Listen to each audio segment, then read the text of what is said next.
continuación, RTVC Noticias, emisión mediodía. Este programa es para toda la familia. No contiene escenas de sexo ni violencia. Los menores deben estar en compañía de los padres o un adulto responsable. Contiene sistema closed caption. Este programa fue financiado con recursos del Ministerio de las TIC.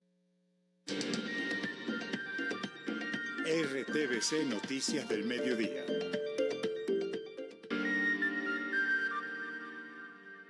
Fuga en Bogotá. 26 internos huyeron de la estación de policía de la localidad Santa Fe, en el centro de la ciudad. La reacción de las autoridades permitió recapturar 11 fugitivos. El operativo fue con el helicóptero Halcón. Siguen las reacciones a la reforma tributaria. En el Congreso ya hay observaciones que a esta hora le comunican al ministro de Hacienda. El presidente Petro celebró la presentación de la tributaria y felicitó a su ministro de Hacienda. Esperan información en directo sobre las actividades del mandatario. Desde hoy, 4.800.000 colombianos empiezan a declarar renta. Hay que revisar los últimos dígitos de la cédula y alistar los documentos. Les contamos cómo recibieron en Cúcuta la reforma tributaria. En las 34 estaciones de la capital de la frontera hay preocupación porque el precio de la gasolina perdería beneficios. ¿Quiénes son? ¿Cómo delinquen? ¿Qué golpes han recibido? Les tenemos los prontuarios de los grupos ilegales que estarían dispuestos a sentarse a dialogar con el nuevo gobierno. Alerta en Santander por viruela del mono. Esperan confirmar al menos 4 casos más. Alerta en San Basilio de Palenque por inundaciones. Y en Bello, Antioquia, ya cuentan 51 casas colapsadas por crecida de quebrada. Somos el noticiero de las regiones. Las mujeres son protagonistas en nuestros deportes. Mañana se estrena la Selección Colombia Sub-20 ante Costa Rica. Además, lo mejor de la etapa de la Vuelta a Colombia Femenina, que transmite Señal Colombia. Hasta el 12 de agosto, la Fábrica de Cultura de Barranquilla tendrá expuestas 124 obras de arte.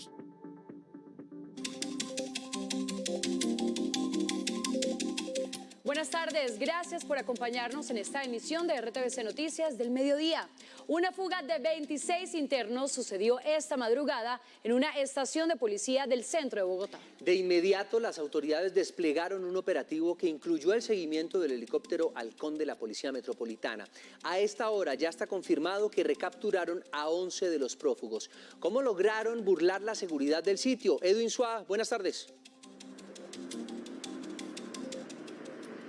Hola, ¿qué tal? Muy buenas tardes para usted y para todos los televidentes. Mire, fue a través de la intimidación. Algunas de estas 26 personas, 26 hombres, utilizaron estructuras del baño de esta estación de Santa Fe. Le sacaron filo y le estaban utilizando como armas artesanales cortopunzantes. De esa manera lograron intimidar a estas personas, sus funcionarios custodios que estaban en este momento de turno, y fue así que lograron fugarse. En este momento, nos dicen las autoridades, están buscando a estas 15 personas, teniendo en cuenta que, como ustedes muy bien lo anotaban, 11 ya fueron recapturadas. Este es el informe.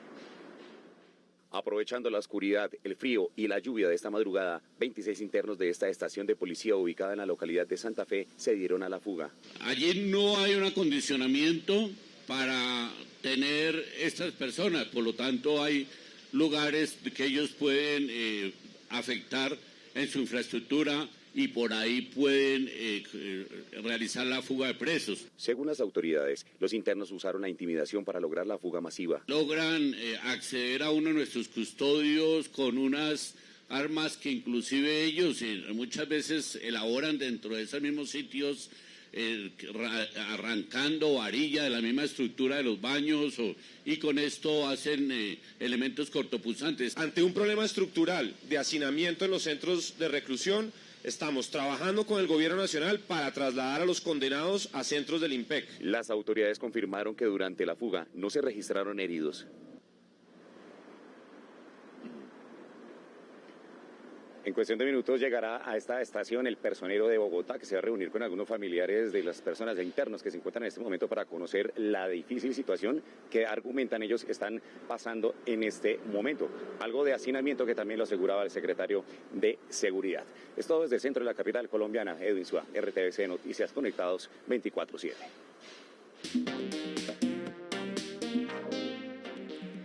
Después de que ayer el gobierno radicó la reforma tributaria, varias observaciones ha despertado el articulado que proponen. Por eso, a lo largo de la mañana, distintas voces han hecho comentarios para lograr la mejor versión. Luisa Barberi, buenas tardes. ¿Qué dicen los congresistas? Carolina y televidentes, muy buenas tardes. Yo les cuento que después de que la reforma tributaria fuera radicada ayer en el Congreso de la República, hoy iniciaron algunas divisiones en las bancadas. Pues, ¿qué dicen? Dicen principalmente sobre el tema de los impuestos a los combustibles, que afectaría no solo al gremio de los transportadores, sino también el precio de los alimentos, lo que se traduciría en afectar a la clase media y baja del país y no a la alta, como había sido la propuesta de Gustavo Petro en campaña.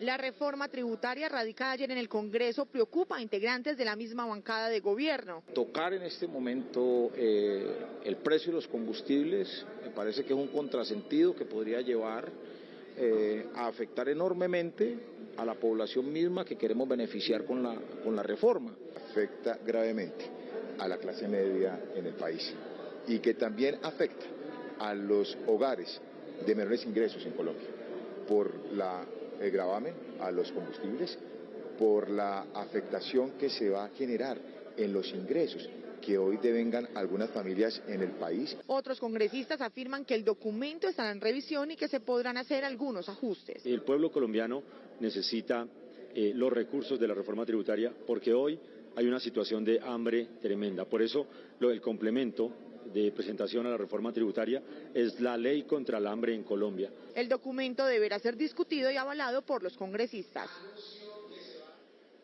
Nosotros en este momento nos encontramos aquí en el Ministerio de Hacienda porque en minutos espere que llegue Catherine Miranda, la presidenta de la Comisión Tercera de la Cámara de Representantes, para discutir precisamente sobre algunos ajustes que consideran pertinentes se deben hacer. Y también durante la tarde estarán los ponentes de esta reforma para discutirlo con el ministro de Hacienda. Por supuesto, nosotros estaremos muy pendientes para llevarles todos los detalles en nuestra emisión central. Luisa Barberi, RTVC Noticias, Conectados 24/7. Luisa, muchísimas gracias. Conectados 24/7.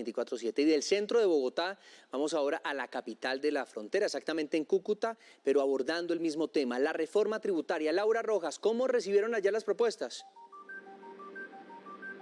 José Fernando, tal como lo comentaba nuestra compañera Luisa Barberi, hay expectativa de los precios a la gasolina. Aquí el ambiente es de preocupación en las estaciones de combustibles, porque ellos aseguran que habría un impacto directo al bolsillo, pues la propuesta de reforma tributaria en uno de los puntos lo que propone es eliminar beneficios tributarios a los combustibles. Lo que dicen los gremios es que esto podría aumentar la venta informal de la gasolina en algunos puntos establecidos, porque podría volver los llamados pimpineros que transportaban estos combustibles de un país al otro.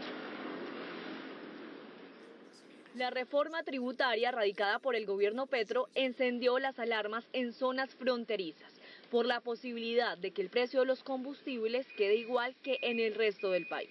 Eso te va a generar un diferencial de precios con el interior del país. Es un impacto directo, pues, que diríamos nosotros a la canasta familiar, porque los combustibles afectan. En norte de Santander hay precios preferenciales en la gasolina. El galón está en 7.629 pesos y el ACPM está en 7.069 pesos. Imagínense que consuma 5 o 6 galones al día y volteando esto ya prácticamente hay que echarle 2.000 y pegue de más, póngale 60 diarios. En combustible, 50, 60 mil diarios siempre nos perjudica. Quedamos al límite de todo, quedamos sin poder respirar, la verdad. Se entrega un diario alto. Gremios de las estaciones indicaron que de aprobarse la propuesta generaría un incremento de la venta informal de los combustibles a través de los llamados pimpineros que transportaban gasolina de un país al otro. Le quitan el beneficio tributario a los combustibles en frontera. Pues nos quedaría más cara que ellos y se empezaría a producir un contrabando de Venezuela hacia acá. Los gremios indicaron que no es el momento para quitar la exención del pago de aranceles y del impuesto nacional a la gasolina y la CPM en las zonas de frontera porque todavía se está consolidando el mercado. Carolina y José Fernando, dicho lo anterior, los gremios de las ciudades fronterizas esperan que el gobierno Petro los escuchen precisamente por esta propuesta de los precios de los combustibles. Desde Cúcuta, norte de Santander, Laura Rojas, RTVC Noticias, conectados 24/7. Laura, muchísimas gracias. Y el principal punto de la reforma tributaria es el aumento del pago del impuesto de renta a personas naturales. Precisamente hoy, ojo, empiezan a vencerse los plazos para declarar renta en Colombia del año gravable 2021. En esta gráfica que vamos a ver a continuación, pues precisamente les vamos a mostrar que hoy deben declarar las personas con cédulas terminadas en 01 y 02. A partir del 10 de agosto las personas deben declarar desde el 03 al 04.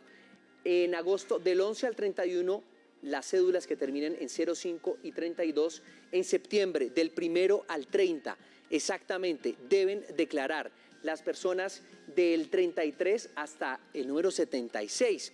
Y en octubre hasta el 19 terminarán el resto de las cédulas, es decir, desde el 77, 99 y también las cédulas que terminen en 00. En total, son 4.800.000 colombianos quienes hoy tienen esa responsabilidad tributaria. Hablamos con expertos para saber qué cambios establecería la nueva reforma tributaria, la que están planeando en el Congreso. El gobierno espera que al menos 500.000 personas más comiencen a pagar el impuesto de renta. Aquí podemos ver la diferencia de lo que hoy se paga y cómo quedaría si la propuesta de la reforma es aprobada. Si usted gana hoy 11 millones de pesos mensuales, paga 500.000 pesos de renta y el próximo año pagaría 700.000 pesos. Si devenga 20 millones mensuales, hoy paga 1.900.000 y quedarían 2.500.000 pesos. En el caso de una persona que tenga un ingreso promedio de 13 millones de pesos, va a quedar pagando una renta sobre el 28%. De seguro esa persona tenía un promedio seguramente por ahí de un 19%, de un 20%. Los salarios de 45 millones pasarían de pagar 6.900.000 a 9.900.000 pesos y quienes ganen más de 140 millones de pesos pasarán de declarar 22.700.000 a 33.500.000 pesos. En la limitante de los beneficios tributarios que podíamos solicitar las personas naturales, o sea, los intereses por la compra de vivienda, los aportes a los fondos voluntarios de pensiones, los dependientes, la medicina prepagada. El gobierno espera recaudar 8 billones de pesos más con el impuesto de renta a personas naturales. A propósito de la reforma, el presidente Petro respaldó en su cuenta de Twitter la propuesta que radicaron ayer en el Congreso. John López, ¿qué trinó el presidente y qué ha tenido en su agenda?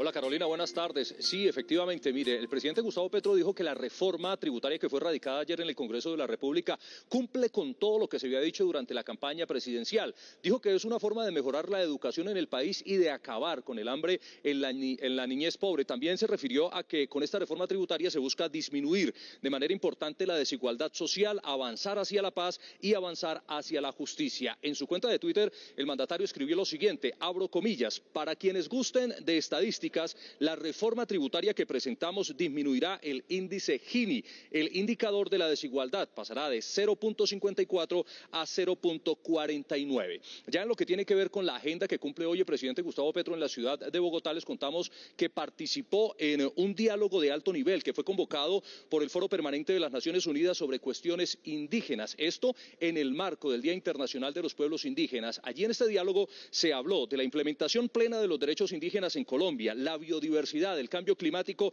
y la transición energética, pero también sobre todo de los retos de la agenda indígena en el nuevo gobierno. Durante su intervención en este diálogo, el presidente Gustavo Petro hizo una analogía de lo que es el poder con respecto a los efectos que causan las drogas en el cuerpo del ser humano. Esto refiriéndose a su llegada a la Casa de Nariño. Esto dijo el mandatario de los colombianos. El poder es una droga con adicción. La gente con poder quiere seguir teniéndolo.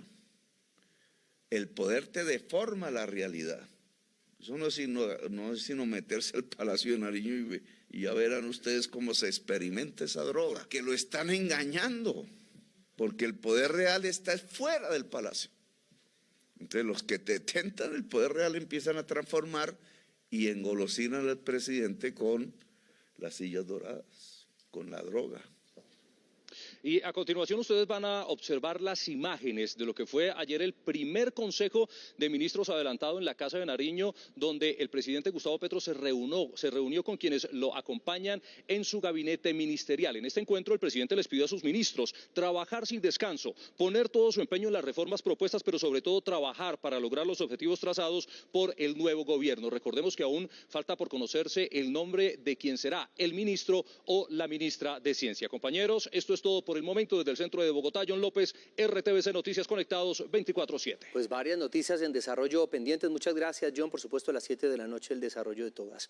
Y Eleonor Caruá, la franco-dominicana diputada de la Asamblea Nacional Francesa, fue la escogida por Emmanuel Macron para tender puentes con el nuevo gobierno colombiano.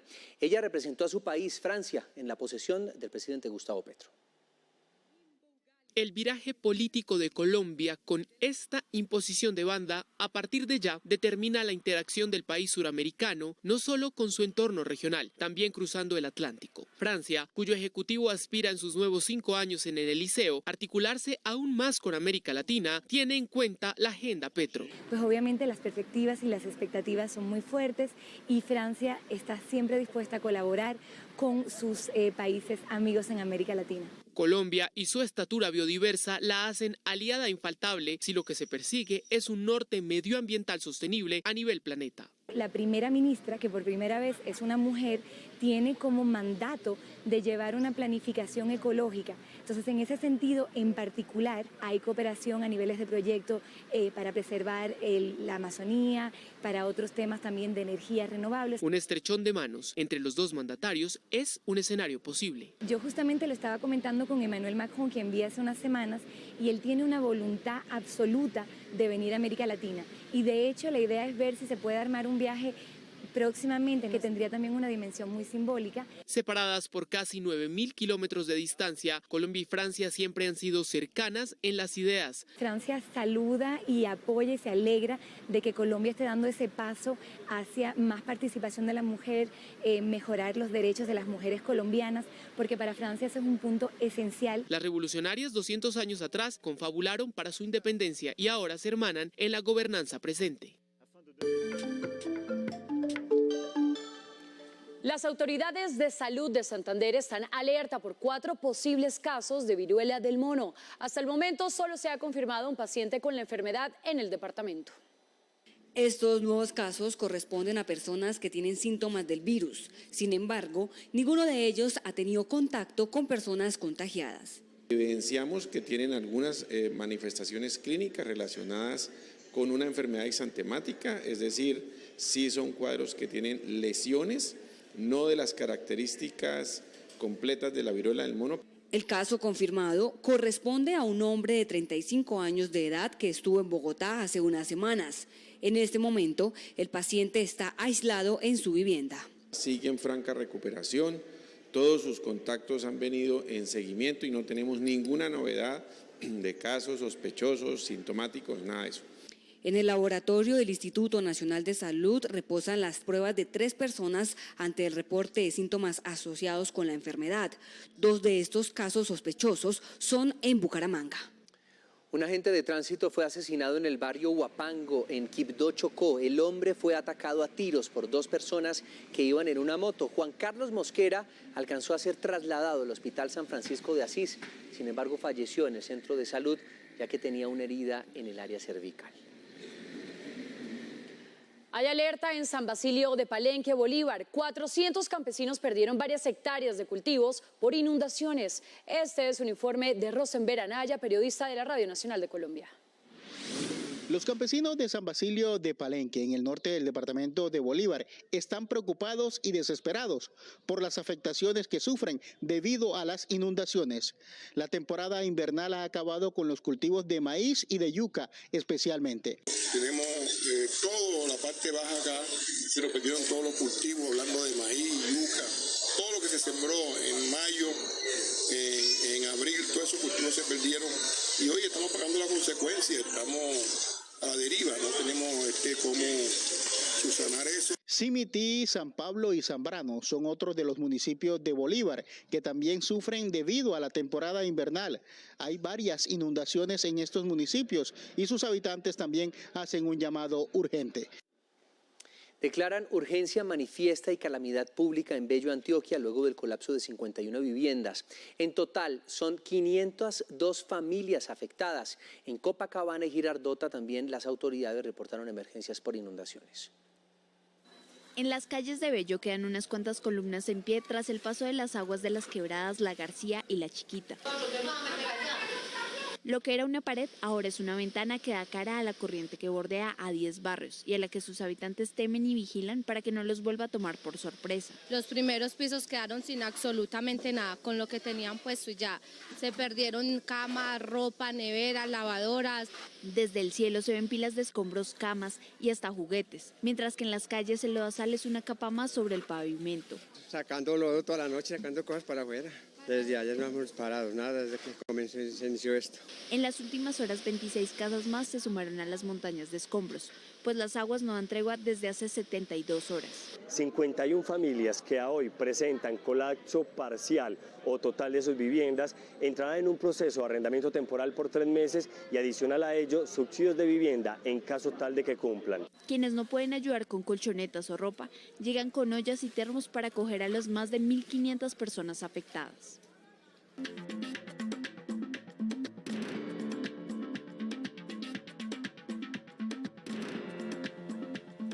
Tanto apoyos civiles como de varios congresistas consiguió el expresidente estadounidense Donald Trump luego del allanamiento por parte del FBI de su mansión en el sureste de Florida. Las cajas que trasladó de la Casa Blanca se suman a las polémicas e investigaciones en su contra. Mientras la residencia en Florida del expresidente Donald Trump era registrada por el FBI, el largo aliento del apoyo al republicano lucía así a las afueras de Mar-a-Lago, ese complejo colonial que muchas veces le sirvió para dirigir a la nación. Y es que precisamente el buró más importante de investigación de Estados Unidos le sigue la pista a la salida de unas cajas que contendrían material clasificado y que habría sido relocalizado de la Casa Blanca a ese lugar, y el potencial vínculo de esa maniobra con registros presidenciales de otra índole o patrimoniales. En cuestión de minutos, el expresidente aseveró que una caja fuerte fue abierta y tildó la operación como sitio, asalto y ocupación a ese inmueble. Cuestionamientos que trascendieron a los recintos del Congreso que demostraron respaldo a Trump, cuyos allegados presentes en la operación del FBI expresan que las cajas de la discordia hacen parte de una simple mudanza el día de relevo de familias en la Casa Blanca. Taiwán efectúa ejercicios con fuego real como simulacro para hacer evidente su capacidad defensiva en caso que China intente invadirla. Así lo confirmó la cartera de Exteriores de la isla, ahora que Beijing extiende de forma indefinida las maniobras militares frente a sus costas, en descontento a la visita de Nancy Pelosi allí. Cuando el avión que transportó a Nancy Pelosi en su gira por Asia partió de suelo taiwanés, ya no había reversa para el deterioro de la relación triangular Taipei-Beijing-Washington. China no nos asusta. Ha utilizado su manual militar para preparar la invasión de Taiwán.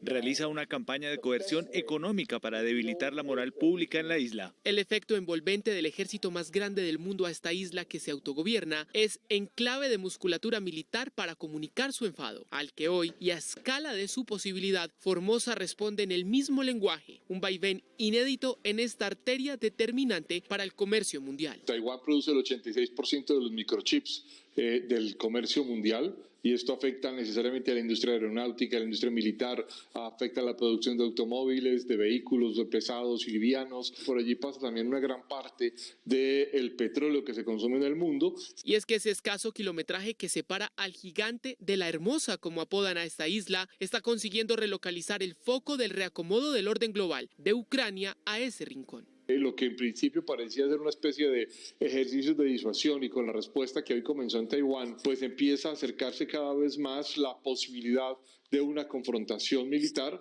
y obviamente la medición de esa respuesta a esa confrontación militar. La radiografía del hoy en ese extremo asiático incluye para Taiwán la idea china de controlar el Pacífico Occidental y aliados de parte y parte si eso se concreta. 2 días después de la posesión de Gustavo Petro como presidente de Colombia, en España observan la actitud del rey ante la llegada de la espada de Bolívar a la ceremonia. Varios mandatarios e invitados se pusieron de pie, excepto el rey Felipe VI de España. Varios congresistas españoles criticaron al rey a pesar de la polémica suscitada. La Casa Real conoce de los protocolos al lugar y que el rey no se levantara puede deberse a que la espada no es símbolo de Estado y su exhibición no formaba parte del ceremonial.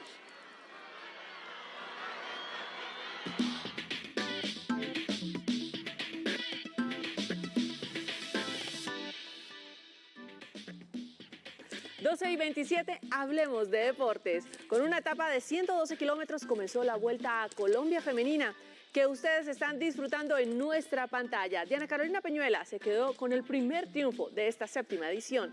La jornada, que comenzó en Cundinamarca y terminó en la Plaza de Bolívar de Tunja, dejó a la actual campeona nacional y corredora del DNA Pro Cycling como primera líder del evento tras 3 horas, 13 minutos y 1 segundo. Lina Hernández y Carolina Vargas ocuparon la segunda y tercera casilla respectivamente, en un día marcado por la lluvia y las caídas. Mañana los esperamos desde las 10:30 de la mañana porque el ciclismo femenino rueda por nuestra pantalla de Señal Colombia.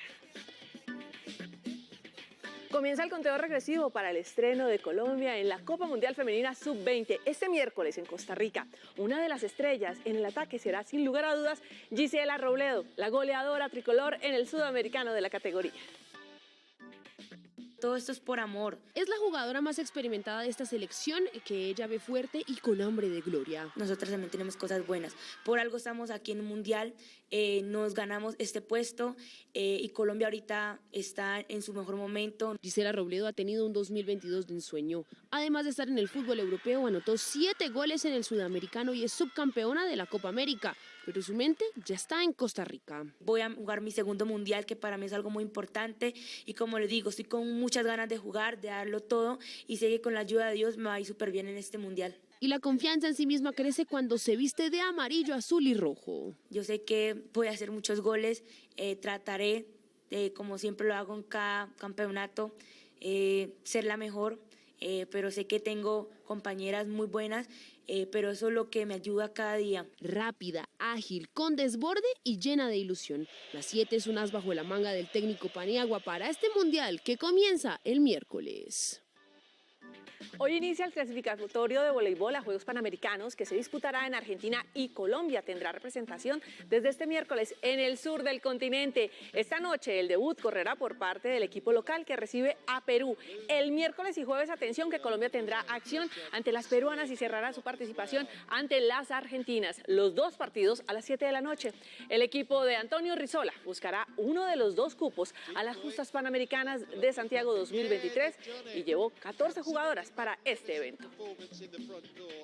Vamos a cerrar nuestra información deportiva con un anuncio importante para el deporte mundial, y es que la tenista estadounidense Serena Williams anunció que en las próximas semanas hará su retiro profesional. Justamente este lunes Williams pasó de ronda en el Masters 1000 de Canadá, en el que venció a la española Nuria Parisas con parciales 6-3 y 6-4, y confirmó que después de terminado el US Open se retirará de las canchas. Recordemos que Serena ganó 23 Grand Slams en sus 27 años de carrera. Hasta acá la actualidad deportiva.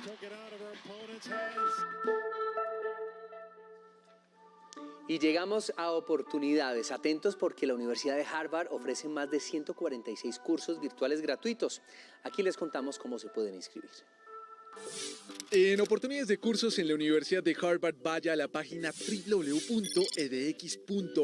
Allí encontrará más de 160 universidades. Seleccione el logo de la Universidad de Harvard. Lea con atención la descripción y requisitos de la universidad, que cuenta con más de 146 cursos como Introducción a la Inteligencia Artificial, Principios de Liderazgo, Fundamentos de Neurociencia, Religión, Conflicto y Paz, Ciencia y Cocina, el arte de la escritura persuasiva, entre otros. Atentos, cuando seleccione el curso de su preferencia, revise el idioma y los requisitos previos. De clic en inscribirse, donde tendrá que seguir el paso a paso.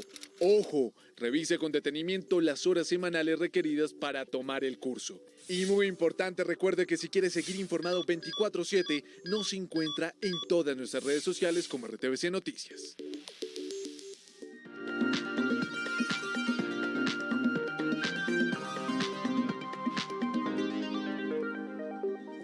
Hasta el próximo 12 de agosto en Barranquilla estará abierta la exposición Academia 2022. Reúne 48 artistas de la Escuela Distrital de Arte y Tradiciones Populares, EDA. 124 obras conforman la exhibición de Jóvenes Talentos 2022. 90 dibujos, 10 esculturas y 24 pinturas estarán disponibles al público en la Fábrica de la Cultura de Barranquilla. Barranquilla tiene bastante arte, tiene mucho para demostrar. Y esta sede, la exposición en general habla bastante sobre eso. Para elaborar las obras, los artistas usaron técnicas en carboncillo, óleo o grafito y esculturas en madera. Sí, invitamos a todos los barranquilleros para que disfruten de este espacio cultural, de este espacio artístico logrado por los estudiantes de la Escuela Distrital de Arte, donde encontraremos pinturas, dibujos y esculturas y podremos disfrutar estéticamente de muy buenos trabajos. El 12 de agosto, en el acto de clausura de la exposición, harán un reconocimiento a los artistas. Cara Luna presentó un nuevo álbum de su Maracay, es Fiesta Animal, una de las 14 canciones de su producción que estimula el amor por la naturaleza y el respeto por los recursos naturales. En su letra, la invitación es clara: vivir en armonía, lo que implica el respeto que todos los seres vivos merecen. Desde hace 25 años, Cara Luna ha servido como academia musical para menores de edad talentosos y en 2018 lograron un Grammy Latino a Mejor Álbum de Música para Niños. Con esta información cultural, nos despedimos de la emisión del mediodía de RTVC Noticias. Feliz tarde.